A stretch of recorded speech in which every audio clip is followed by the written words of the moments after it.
Floor to His Excellency, Mr. Anthony Blinken, Secretary of State of the United States of America. Mr. President, Mr. Secretary General, fellow council members, 1 year and 1 week ago, on February 17th, 2022, I warned this council that Russia was planning to invade Ukraine. I said that Russia would manufacture a pretext and then use missiles, tanks, soldiers, cyber attacks to strike pre-identified targets, including Kyiv, with the aim of toppling Ukraine's democratically elected government. Russia's representative, the same representative who will speak today, called these, and I quote, groundless accusations. 7 days later, on February 24th, 2022, Russia launched its full-scale invasion. Due to fierce resistance by Ukraine's defenders, President Putin failed in his primary objective to conquer Ukraine, end its existence as an independent country, and absorb it into Russia. Then, he dusted off his Crimea playbook from 2014. He called snap referenda in 4 occupied parts of Ukraine, deported Ukrainians, bussed in Russians, held sham votes at gunpoint, and then manipulated the results to claim near unanimous support for joining the Russian Federation. When President Putin couldn't break the Ukrainian military, he intensified efforts to break Ukrainian spirit. Over the last year, Russia has killed tens of thousands of Ukrainian men, women, and children, uprooted more than 13 million people from their homes, destroyed more than half of the country's energy grid, bombed more than 700 hospitals, 2,600 schools, and abducted at least 6,000 Ukrainian children, some as young as 4 months old, and relocated them to Russia. And yet, the spirit of the Ukrainians remains unbroken. If anything, it's stronger than ever. When Ukraine launched a counteroffensive that retook large swaths of its territory, President Putin conscripted an additional 300,000 men, throwing more and more of Russia's young people into a meat grinder of his own making. And he unleashed the Wagner Group, mercenaries who have committed atrocities from Africa to the Middle East and now in Ukraine. Of course, that's not the whole story of the last year. There's also the story of Ukraine's people. Vastly outnumbered, they have fought bravely to defend their nation, their freedom, the right to determine their own future. And they've demonstrated inspiring unity in helping one another endure Moscow's relentless assault. Teachers and community members give classes in bunkers to children. City workers improvise patches to restore heat and power and water to residents. Neighbors set up soup kitchens to feed the hungry. There's also the story of how the international community has come together. The vast majority of member states have voted multiple times to condemn Russia's violations of the UN Charter and reject its illegal attempt to seize Ukrainian territory.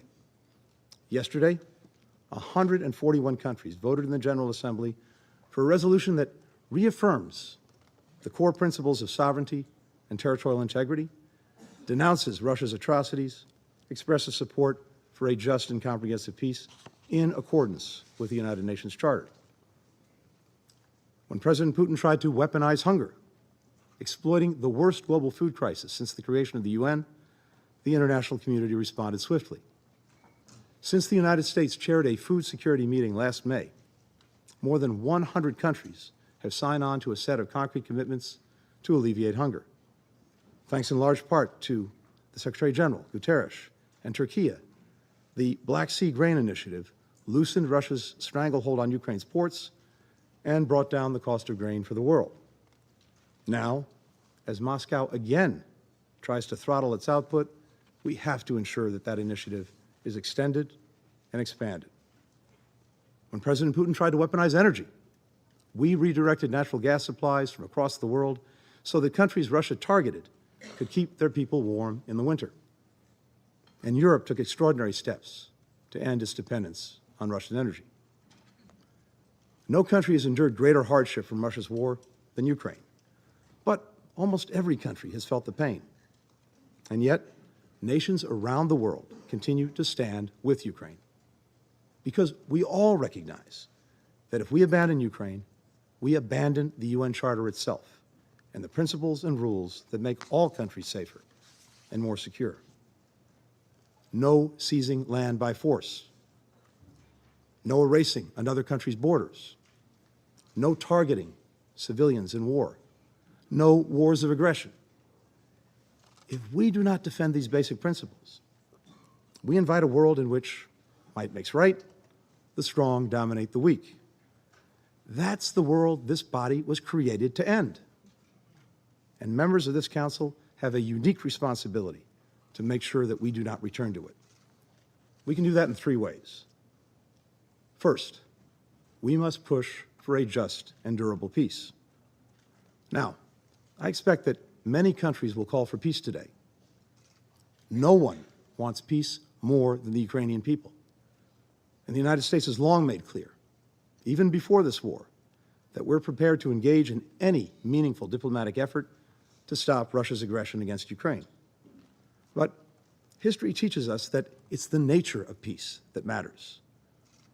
For peace to be just, it must uphold the principles at the heart of the UN Charter: sovereignty, territorial integrity, independence.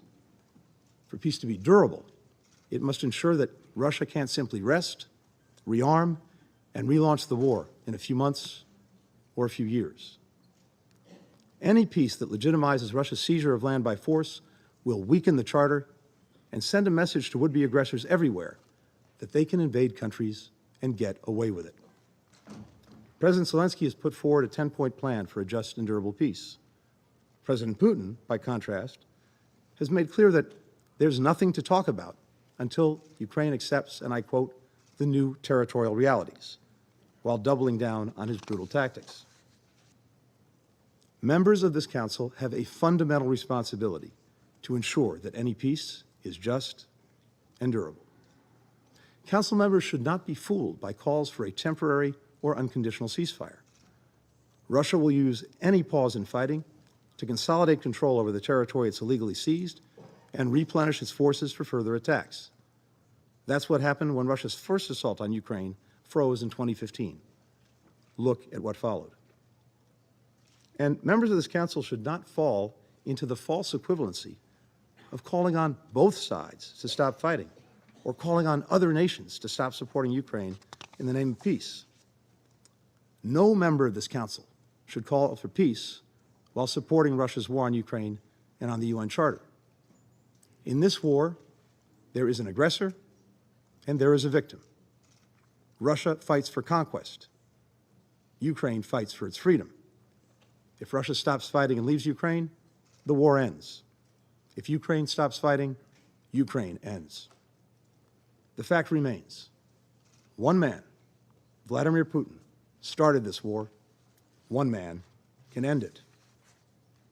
Second, even as we work to end Russia's war against Ukraine, members of this council must continue to address other challenges to international peace and security. We hear the concerns of countries who worry that standing with Ukraine and holding Russia accountable is diverting focus and resources from others in need. To those countries, I would say simply, look at our actions.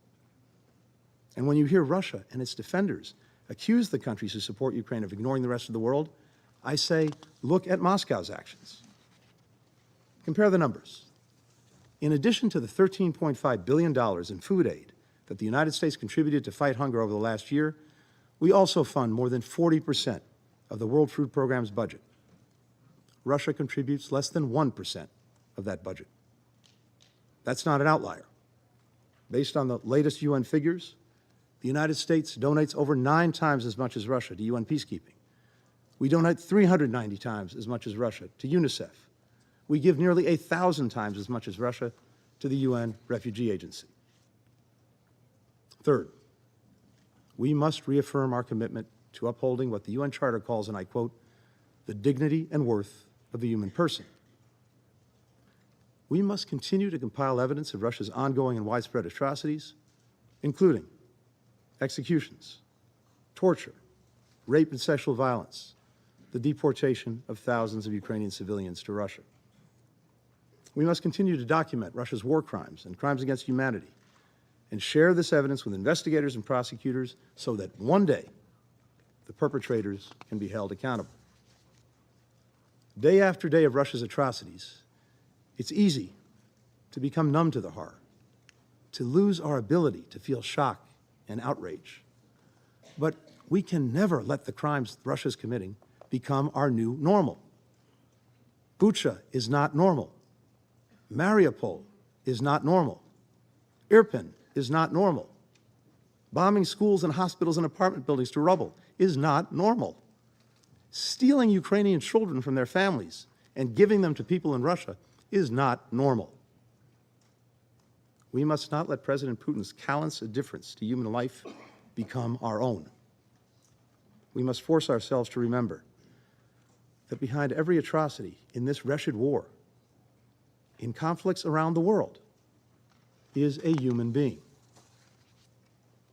I recently visited an exhibit of artwork made by Ukrainian children affected by the war. One painting I saw was made by a 10-year-old girl named Veronica. Last April, Russian forces shelled her home in Vuhledar, killing her whole family. When first responders dug her from the rubble, a piece of shrapnel was lodged in her skull. Her left thumb had been ripped off.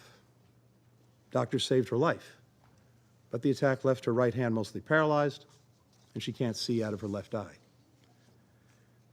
In her painting, Veronica drew herself in a bright pink and orange dress, holding a bouquet of flowers.